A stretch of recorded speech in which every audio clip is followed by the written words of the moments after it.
qual vivia nos sepulcros, e nem mesmo com cadeias alguém podia prendê-lo, porque tendo sido muitas vezes preso com grilhões e cadeias, as cadeias foram quebradas por ele, e os grilhões despedaçados, e ninguém podia subjulgá-lo. Andava sempre, de noite e de dia, clamando por entre os sepulcros e pelos montes, ferindo-se com pedras. Quando de longe viu Jesus, correu e o adorou, exclamando com alta voz: que tenho eu contigo, Jesus, Filho do Deus Altíssimo? Conjuro-te por Deus que não me atormentes. Porque Jesus lhe dissera: espírito imundo, sai desse homem. E perguntou-lhe: qual é o seu nome? Respondeu-lhe: Legião é o meu nome, porque somos muitos. E rogou-lhe encarecidamente que o não os mandasse para fora do país. Ora, pastava ali pelo monte uma grande manada de porcos. E os espíritos imundos rogaram a Jesus, dizendo: manda-nos para os porcos, para que entremos neles. Jesus o permitiu. Então, saindo os espíritos imundos, entraram nos porcos, e a manada, que era de cerca de 2.000, precipitaram-se pelo despenhadeiro abaixo para dentro do mar, onde se afogaram. Os porqueiros fugiram e o anunciaram na cidade e pelos campos. Então saiu o povo para ver o que sucedera. Indo ter com Jesus, viram o endemoniado, o que estivera a legião, assentado, vestido, em perfeito juízo, e temeram. Os que haviam presenciado os fatos contaram-lhes que aconteceram ao endemoniado e acerca dos porcos, e entraram a rogar-lhe que se retirasse da terra deles. Ao entrar Jesus no barco, suplicava-lhe o que fora endemoniado que o deixasse estar com ele. Jesus, porém, não lhe permitiu, mas ordenou-lhe: vai para a tua casa, para os teus, anuncie-lhe tudo o que o Senhor te fez e como teve compaixão de ti. Então ele foi e começou a proclamar em Decápolis tudo o que Jesus lhe fizera, e todos se admiraram. Que o Senhor possa abençoar essa palavra no nosso coração, amém? Senhor, fala ao nosso espírito, Pai, que a Tua palavra realmente preencha todos os vazios e que o Teu Espírito transmita a mensagem que Tu tem para cada um de nós. Te pedimos em nome de Jesus, amém. Nós hoje na escola dominical mencionamos que é comum aquelas pessoas que são inimigas da palavra de Deus, que não querem aceitar a autoridade da Bíblia. Eles dizem que a Bíblia é uma coletânea de mitos e de tradição oral, e que, portanto, ela não é digna de confiança, etc, etc, etc. Bom, o texto que nós acabamos de ler, ele foi descrito por uma testemunha ocular, ou seja, quem está escrevendo aqui viu o que estava acontecendo. Isso não é um mito, é um fato, e esse fato é descrito por quem o viu. Não se trata de uma ilustração, uma parábola, mas uma história real. Ela aconteceu.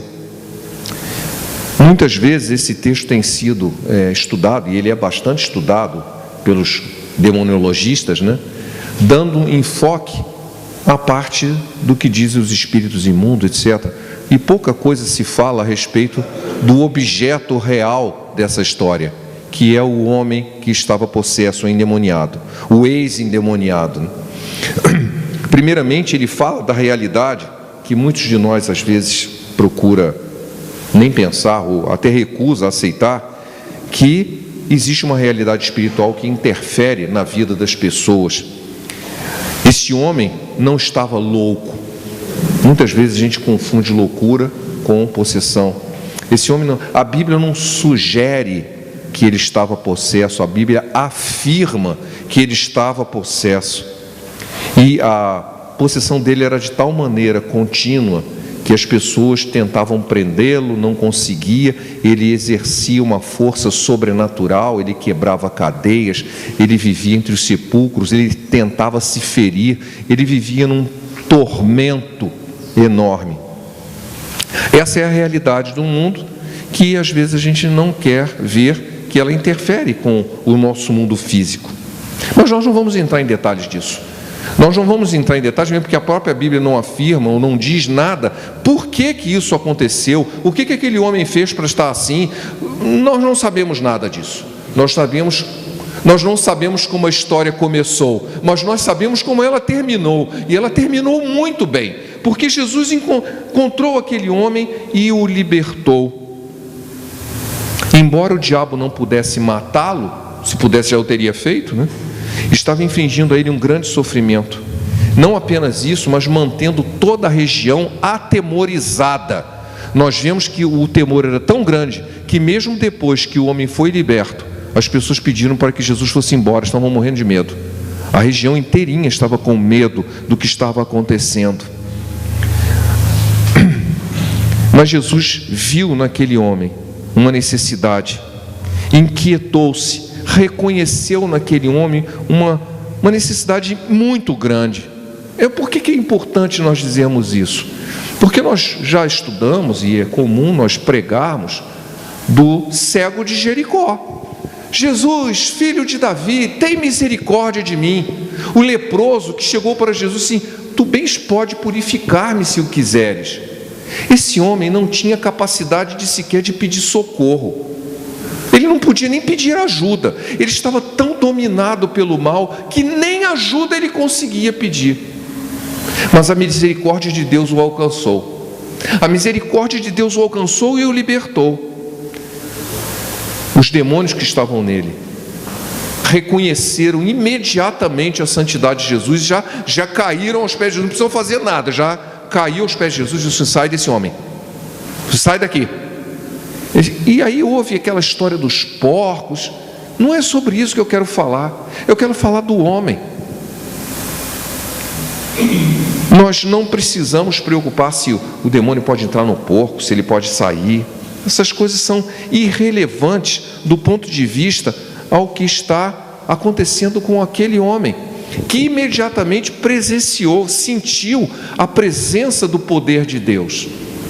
Nós temos visto na nossa experiência cristã de muitos anos, como os espíritos malignos reconhecem a presença de um crente. Ele percebe a presença do Espírito Santo imediatamente. Eu falei isso numa reunião uma vez e as pessoas nem gostaram muito de ouvir isso. Você quer saber se o cara é crente? Assim, aquele cara ali não é muito crente, ou é muito... Não... E as pessoas ficam, às vezes, do ponto de vista carnal, querendo avaliar a santidade dos outros, que não cabe a nós fazermos isso. Nós devemos olhar para nós mesmos. E eu disse isso numa reunião: você quer saber quem sabe quem são os verdadeiros crentes? Os demônios. Eles olham, você sabe exatamente quem é crente, porque ele sabe da presença do Deus. Assim, aquele ali não é bom não chegar perto dele, não. O Espírito Santo está nele. Já os outros que estão só fazendo um papel, vivendo, não tem a presença de Deus dentro deles. Ou vive uma vida carnal, diz que é o crente Raimundo, né? Um pé na igreja e outro no mundo, né? Está sempre meia boca, né? O mundo espiritual sabe o quanto você está na presença de Deus, o quanto você busca a presença de Deus. Ontem eu citei um provérbio que me veio à mente durante uma oração, citei até para um casal amigo, né? Provérbios 3, 5 e 6, assim: confia no Senhor de todo o teu entendimento, não confia nos seus próprios entendimentos. E no versículo 6 assim: reconhece-o em todos os teus caminhos e ele endireitará as tuas veredas. Eu preciso reconhecer a presença de Deus nos meus caminhos. Cada dia eu estou reconhecendo a presença de Deus nos meus caminhos. Isso é que faz a diferença, porque Deus vai aplainar as nossas veredas, vai fazê-las retas. Vereda direita ao nosso Deus. Esse homem estava tão atormentado, tão destruído pelo poder do mal, que nem socorro ele podia pedir. Mas Jesus chegou até ele, expulsou os espíritos, ele foi totalmente liberto. E começou a acontecer algumas coisas interessantes depois disso. As pessoas das cidades vizinhas foram ver o que tinha acontecido. 2 motivos importantes tinham acontecido. Primeiro, que aquele que atemorizava a região estava liberto. Os outros é que eles perderam 2.000 porcos.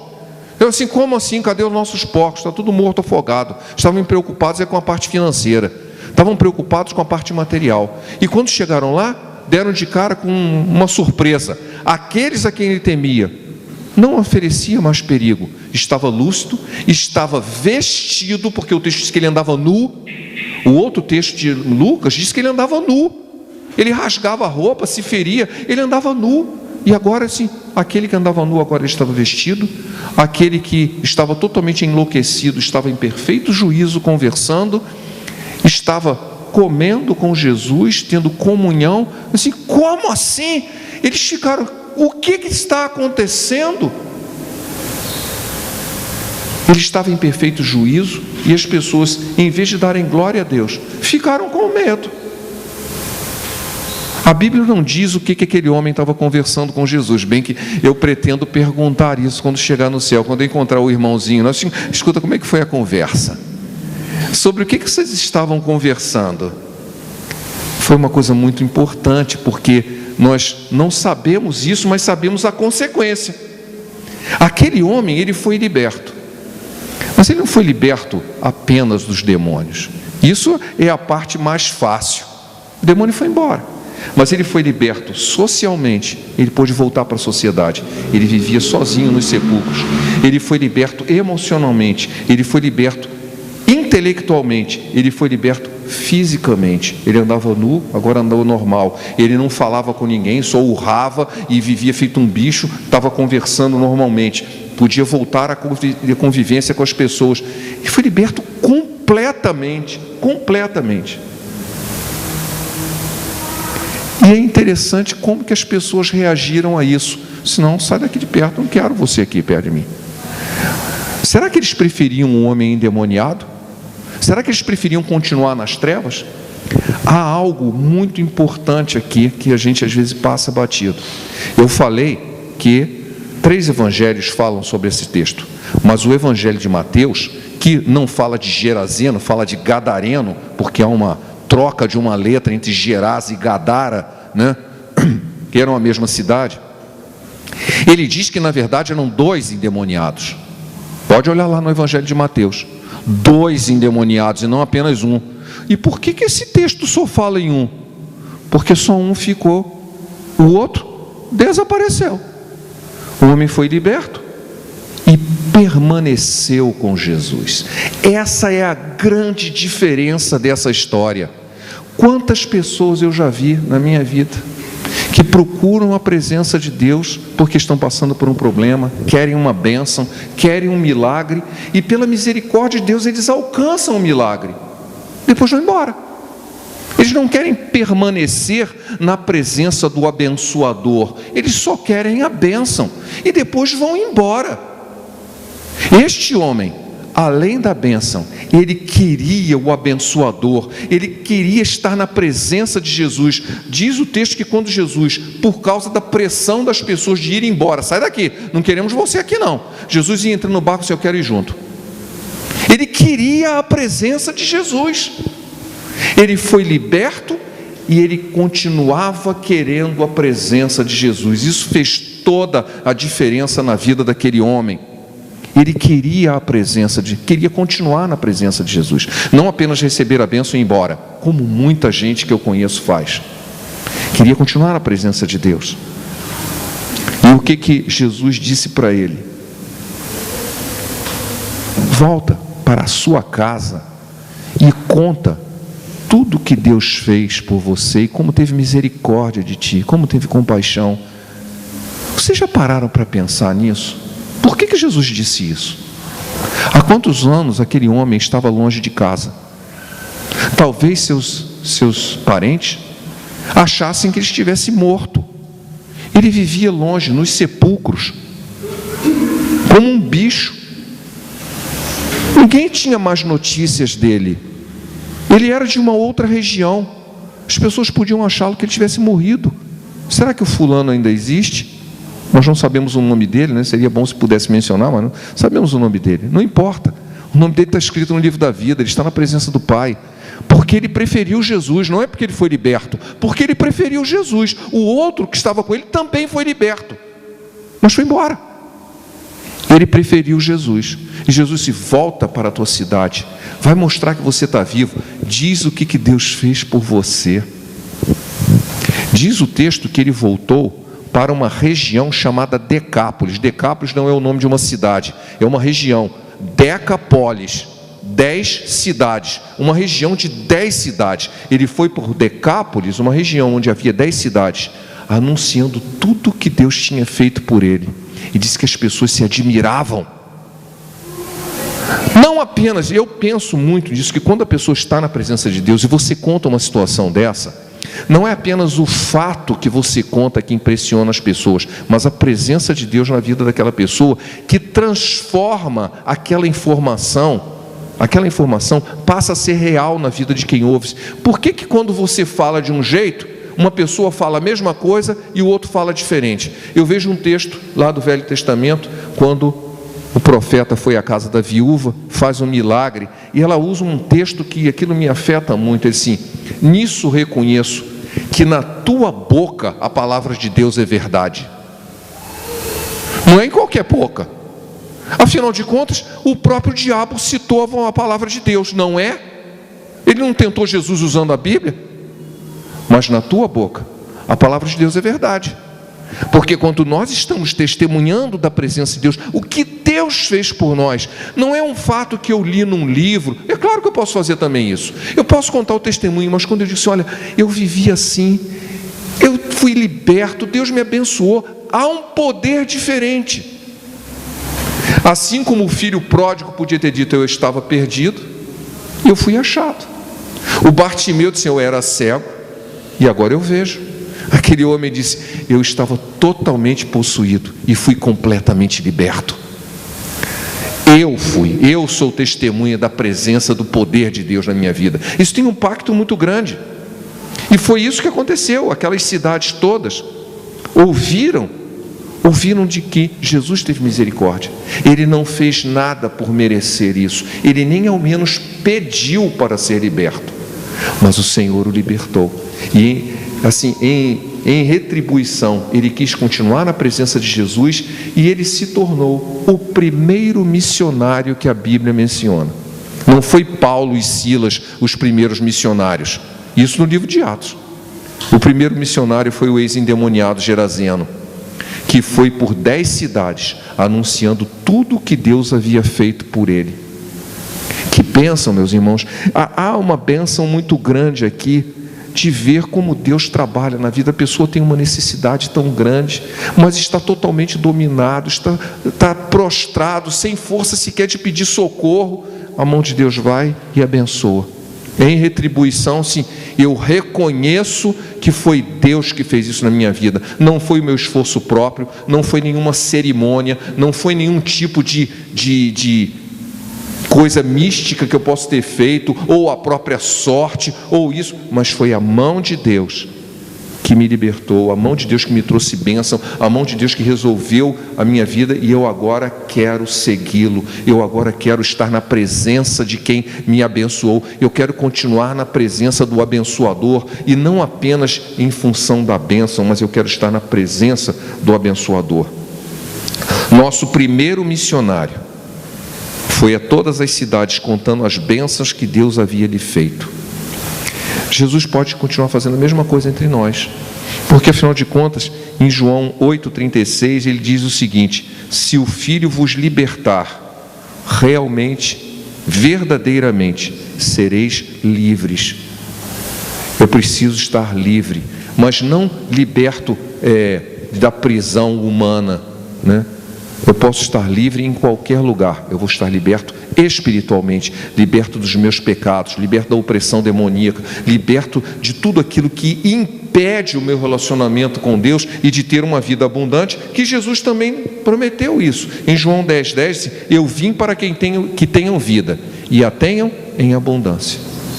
Jesus quer que nós tenhamos uma vida abundante. Se nós estamos presos pelas consequências do nosso pecado, se nós estamos presos por forças que estão além da nossa compreensão, que estão destruindo a minha vida, saiba que há poder no sangue de Jesus, há poder na presença de Jesus na sua vida, e se eu me apego à presença dele, estou na presença dele, tudo mais cai por terra. Eu gostaria para terminar essa breve mensagem, de ler o texto que está em 1 Pedro, no capítulo 5. Aliás, para quem já me conhece sabe que o 1 Pedro 5,7 é o versículo da minha conversão. Vamos começar no versículo 6 do capítulo 5 e ir até o versículo 11. Diz assim: humilhai-vos, portanto, sobre a poderosa mão de Deus, para que Ele, em tempo oportuno, vos exalte, lançando sobre Ele toda a vossa ansiedade, porque Ele tem cuidado de vós. Sede sóbrios e vigilantes. O diabo, o vosso adversário, anda em derredor como um leão, que ruge procurando alguém para devorar. Resisti-lhes firmes na fé, certos de que sofrimento iguais aos vossos estão se cumprindo na vossa irmandade espalhada pelo mundo. Ora, o Deus de toda graça, que em Cristo vos chamou à sua eterna glória, depois de terdes sofrido por um pouco, Ele mesmo vos há de aperfeiçoar, firmar, fortificar e fundamentar. A Ele seja o domínio pelos séculos dos séculos. Amém. Jesus pode e está pronto para nos aperfeiçoar, não apenas libertar, mas aperfeiçoar, firmar, fortificar e fundamentar. A Ele seja o domínio pelos séculos dos séculos. Amém. Basta que continuemos na sua presença. Amém? Pai, obrigado pela Tua palavra, que ela possa manter-se em nossa mente e em nosso coração, mostrando que é a Tua presença que nos fortalece e que nos liberta. E é em nome dEle que oramos. Amém.